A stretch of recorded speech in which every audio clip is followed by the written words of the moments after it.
కృష్ణా ప్రాజెక్టులపై అవగాహన లేకపోతే తన్ను సలహా అడిగి ఉండొచ్చన్న కేసీఆర్ వ్యాఖ్యలకు కౌంటర్ ఇచ్చారు సీఎం రేవంత్ రెడ్డి. అసెంబ్లీ సమావేశాలు పెట్టి సలహా ఇవ్వమని అడిగితే కేసీఆర్ ఎందుకు రాలేదని ప్రశ్నించారు.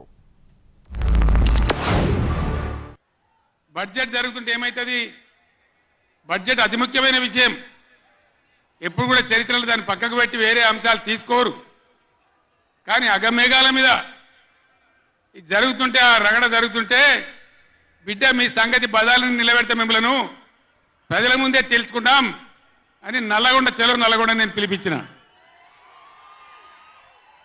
ఎందుకంటే నాకు చేతనైనా కాకపోయినా నా కట్టె కాలే వరకు తెలంగాణకు అన్యాయం జరిగితే చివరి శ్వాస దాకా కూడా పులిలాగా లేచి కొట్లాడతా తప్ప పిల్లిలాగా ఉండను.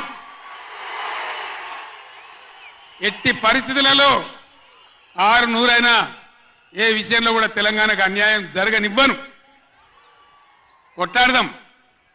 చెలో నల్గొండ ఇయ్యంగానే పిక్క పిక్క సత్తుడు ఇజ్జత్ మానం పోతుంది రాబాయి. కేసీఆర్ బొబ్బ పెడితే ఏం చేస్తామంటే ఏం చేస్తామని చేతులు విసుకొని కాళ్ళు విసుకొని అర్జెంటుగా బడ్జెట్ పక్కకు పెట్టి శాసనసభలో తీర్మానం పెట్టింది.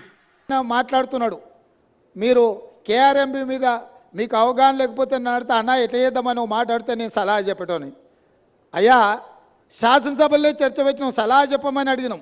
శాసనసభలో నేను స్పీకర్ గారికి విజ్ఞప్తి చేసిన, దయచేసి మాజీ ముఖ్యమంత్రి గారికి ఆదేశాలు ఇవ్వండి, అవసరమైతే సభను వాయిదా వేయండి, వారు వచ్చినాక వారి సలహా సూచనలు తీసుకున్న తర్వాతనే తీర్మానం చేద్దామని చెప్పినాం.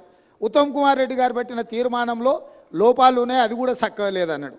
చక్కలేని తీర్మానానికి నీ అల్లుడు స్వాతిముత్యం ఎట్లా మద్దతు ఇచ్చింది ఏకగ్రీవంగానే? అందుకే 4 సార్లు అడిగిన.